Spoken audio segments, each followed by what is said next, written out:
Samahan mo ako sa pagharap ko sa hamon ng paglilipat ng pera mula sa aking credit card papunta sa aking bank account ng mas mabilis hanggat maaari.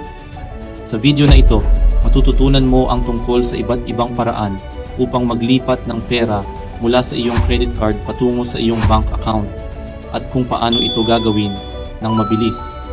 Maraming tao ang nahaharap sa mga hamon kapag sinusubukang i-access ang cash mula sa kanilang mga credit card. Kadalasang nararamdaman na limitado ng mga tradisyonal na pamamaraan ng pagbabangko. Nasubukan mo na bang mag-withdraw ng cash mula sa isang ATM gamit ang iyong credit card para lamang masampal sa isang mabigat na bayad? O baka sinubukan mong maglipat ng pera mula sa iyong credit card papunta sa iyong bank account para lang malaman na tumatagal ng mga araw para maproseso? Ang limitasyong ito ay maaaring nakakabigo, lalo na kapag kailangan mo ng pera sa lalong madaling panahon. Hindi ka nag-iisa sa pakikibaka na ito. Milyon-milyong tao sa buong mundo ang nahaharap sa mga katulad na hadlang kapag sinusubukang i-access ang kanilang mga pondo sa credit card. Ang pinakamasamang bahagi ay ang mga tradisyonal na pamamaraan ng pagbabangko ay maaaring maging mabagal at nakakapagod na nag-iiwan sa iyong pakiramdam na parang naipit ka sa isang walang katapusang ikot ng mga bayarin at mga panahon ng paghihintay. Ngunit paano kung sinabi ko sa iyo na may mga paraan para malipat ng pera mula sa iyong credit card papunta sa iyong bank account ng mabilis at mahusay? Ang mga cash advance, mga serbisyo sa online na paglilipat at mga mobile app ay ilan lamang sa mga paraan na magagamit mo upang maglipat ng pera mula sa iyong credit card patungo sa iyong bank account.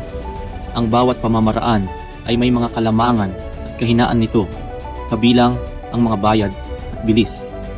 Suriin natin ang mga detalye ng bawat pamamaraan at tuklasin kung alin ang pinakamabisa. Ang isang pagpipilian ay ang paggamit ng mga cash advance na nagpapahintulot sa iyo na mag-withdraw ng pera mula sa iyong credit card. Gayunpaman, ang paraang ito ay may mabigat na bayad, karaniwang mula sa 3 sa 5% ng na-withdraw na halaga. Ang isa pang option ay ang paggamit ng mga serbisyo sa online na paglilipat na maaaring maging mas mabilis at mas matipid.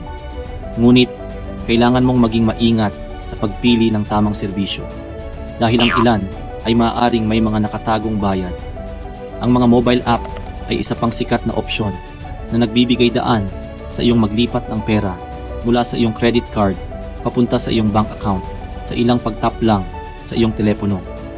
Nag-aalok pa nga ang ilang app ng mga instant transfer, ngunit muli, maaaring may mga bayarin.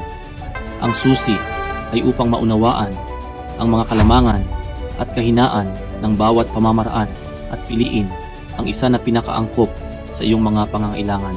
Aling paraan kaya ang pinaka-epektibo?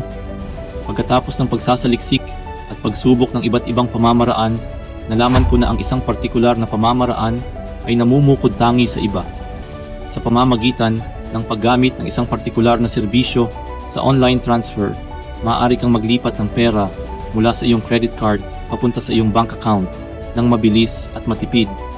Tandaan na laging alalahanin ang mga bayarin at oras ng pagpoproseso at magiging maayos ang iyong daan patungo sa kalayaan sa pananalapi.